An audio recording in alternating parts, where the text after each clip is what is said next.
In the landscape of the internet, for many years we've had so many stories to be afraid of, these stories being called creepypastas.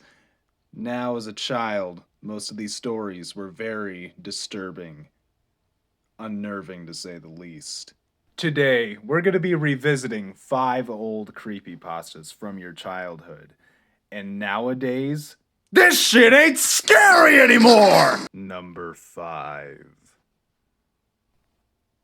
Candle Cove, a story about a lost children's TV show.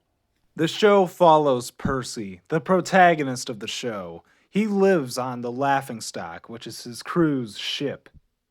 Along the way, he'll encounter terrifying characters and lots of treasure, baby. Yeah.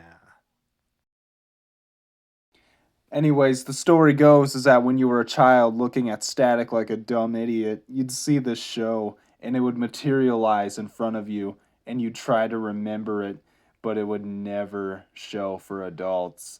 And that's the spooky part. Honestly, if I had some weed right now, this would be great. I've already mentioned Percy, but everyone in this cast is phenomenal. That is Horace the Horrible. He is a horrible villain with like teeth and shit. And that guy, I don't remember his name, but this one's cool. Kind of looks like Cartoon Cat a little bit. Which, would I talk about that one? Maybe. But he doesn't seem as interesting to me. Anyways, there's Percy again. There's Woman. Yeah, they're fighting. Um, is there really much to say about this story after all these years? A bunch of puppets flipping around on a green screen, and it's supposed to be spooky? Needless to say, this video is about conquering your fears after all these years of watching this YouTube content that was spooky and creepy. Look at the way he ascends from the water. Whoa! Whoa! Ooh, do you give a shit? I don't. And I'll have your hide. Jawbone's the name. Number 4.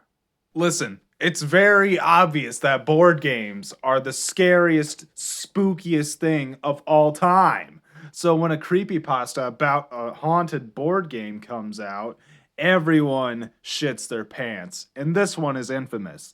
Fucking Rap Rat, bitch!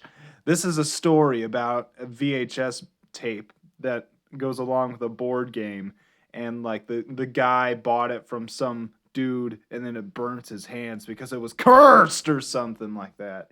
And yeah, the story itself isn't really that creepy, but you know, the thought of this little fucking rat goblin thing, whatever the fuck he looks like a pair of scissors that grew a dead mouse out of the other end.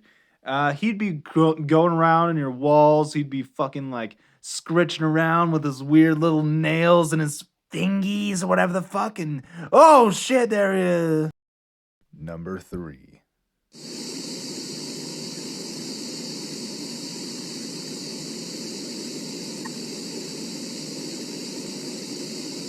Squidward's suicide. Let's get this one over with as quick as we can. It's basically a scary episode that supposedly exists. It doesn't. It's just kind of mediocre, like Squidward's clarinet playing skills. Opening at first inside of his house where he practices, we then see him perform in front of everyone, and everyone hates his performance.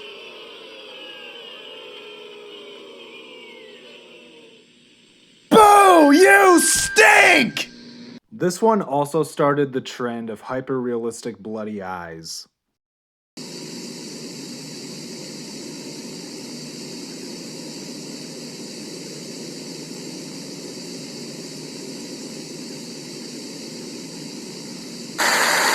Number 2. Oh, hey, look, it's Mickey. Hey, Mickey, what are you doing today? Not gonna talk to me, huh? Well, obviously, you got somewhere to be. You're just gonna keep on walking, huh?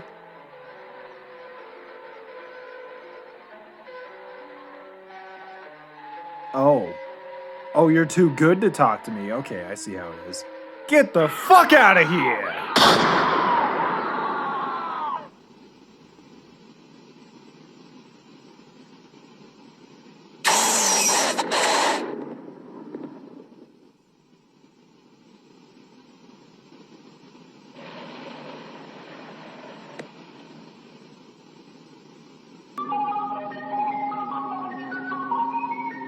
Number 1. A creepypasta about someone who found like a cartridge of Sonic and there was obviously something wrong with it. If you couldn't tell. So let's go! I didn't read the creepypasta other than like a few episodes. Okay. Oh, hi.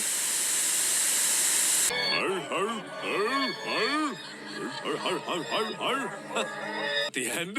Is that the end of the game? Is this where Sonic steals my soul? Please, can I go home now?